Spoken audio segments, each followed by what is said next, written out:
A Johnson County man's federal child porn trial has been delayed, and we'll hear why one local chamber of commerce supports pre-K for all. I'm Nick Collum, and this is the Mountaintop Daily.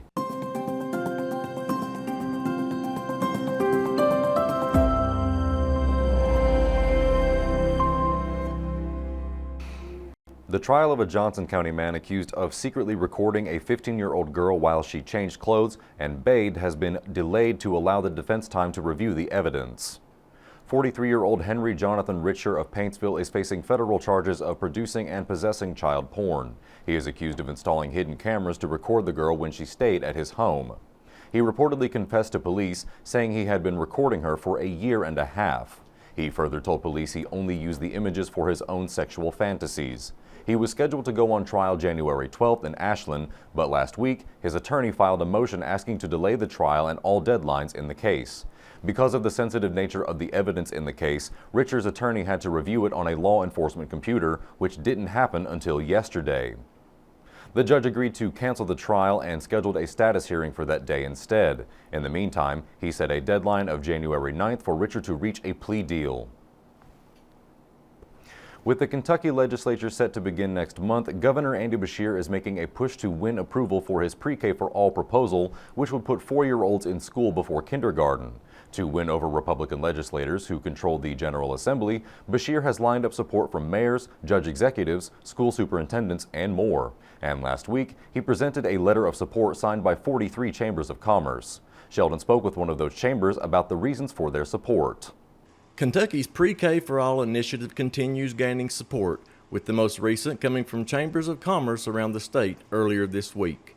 We talked with Floyd County Chamber of Commerce's Executive Director Charlie Grace Tuesday. It was a no-brainer for our board it was a unanimous vote. Of course, someone at the governor's office reached out to me as the executive director, although I don't have a vote, and I forwarded it on to our board. No one hesitated to support this initiative, and it's a no-brainer because it gives all of our kids a leg up starting school and a tremendous financial burden lifted off of families that are having to find daycare, working parents having to find daycare. It eliminates a huge part of their budget. During his weekly update, Governor Andy Beshear addressed some detailed needs for Pre-K for All. Currently, a single mom making $17 an hour isn't eligible to send their child to public preschool. Why? Because under the current standards, that single mom making $17 an hour makes too much. A family of 4 earning $50,000 a year faces the impossible choice of paying around $10,000 a year to send one child to daycare.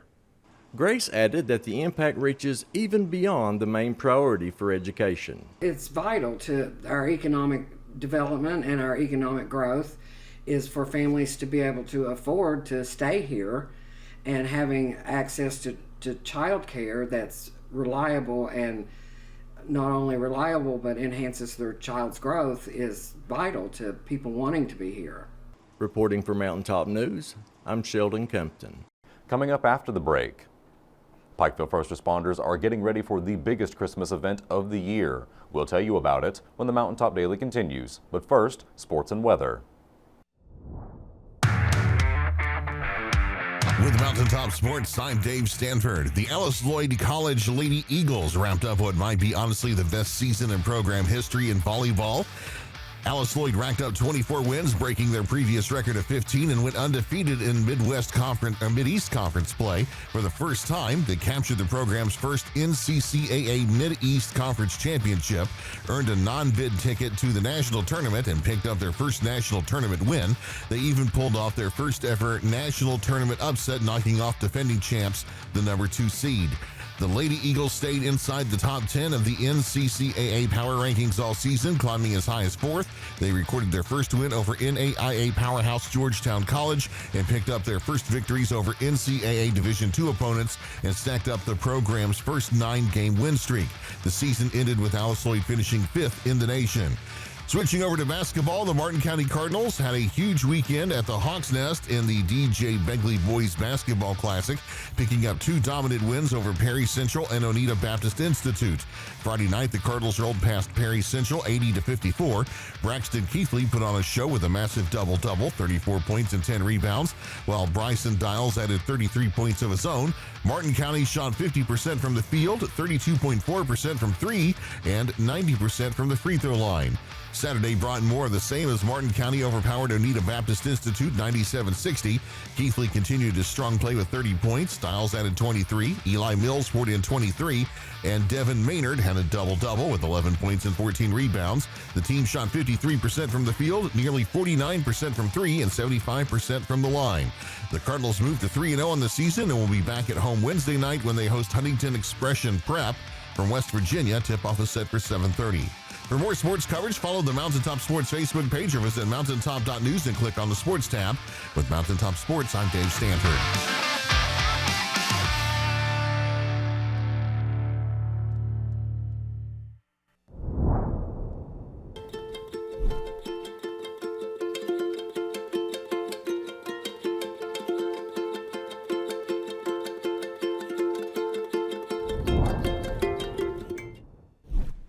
When the government took Social Security away from honest Eastern Kentuckians, Attorney Ned Pillersdorf got the hearings declared unconstitutional. When the women guards were harassed at Little Sandy Jail, Ned fought back, securing a $1 million verdict at trial. And when the state tried to shut down Cordia School, Ned fought back and kept the school open. Attorney Ned Pillersdorf fights for the underdog, and he's ready to fight for you.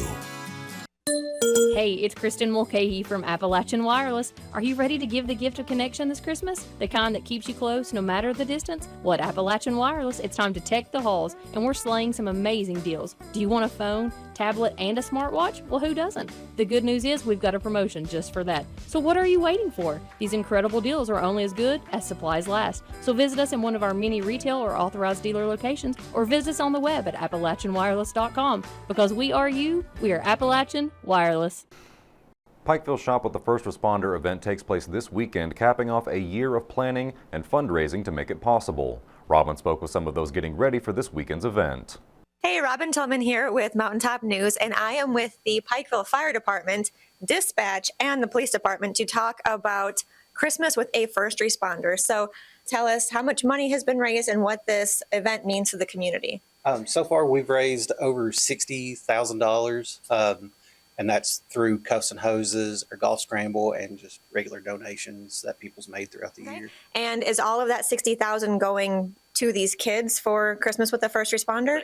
Pretty much all of the money that we're able to raise, that goes right back into the community. So we are the city first responders, if you will, but we actually do things for all of the schools in Pike County. What's really great about that is that money is actually able to do Christmas presents for over 110 kids this year. And we do that at $300 a child. So just in the money that we're giving in presents is over $30,000, which is, it's huge. But we also look at giving money back to the schools. So for kids that may need school supplies or whatever that is, those schools actually have a gift card that they can go out and buy those supplies. So it's not just in Christmas gifts, it's actually something that's able to help them throughout the year. Christmas with a First Responder is taking place this Saturday at Pikeville High School, where kids will not only get presents, but also be served breakfast by McDonald's and get to take home meals provided by Food City and Save-A-Lot. Lockridge wanted to give a shout out to a certain person behind the scenes for being the primary organizer. So Elizabeth Thompson, she is our records administrator here at the police department, and this is her baby. She works on this throughout the year because we have so many events that lead up to this moment. She is the driving force behind that. So huge thanks to Elizabeth for all that she does. She works with all three agencies to make sure that we get the money raised for these kids, and that's kind of her way to give back throughout the year. So big thanks to her for organizing it and keeping us all in line to make sure that we get it done. He also wanted to thank the community for all the donations received. We know that times are hard, and the fact that we're able to do this, and that just shows that people in this community care about the future and the kids and the families. So we're just really, really thankful for that. All right. Sounds good, guys. Thank you so much. Reporting for Mountaintop News, I'm Robin Tillman. That will do it for this edition of the Mountaintop Daily. Be sure to check us out at 6 p.m. every weekday on Mountaintop TV, the Mountaintop TV app, and the Mountaintop News Facebook page. With your Mountaintop Daily, I'm Nick Collum for Mountaintop News.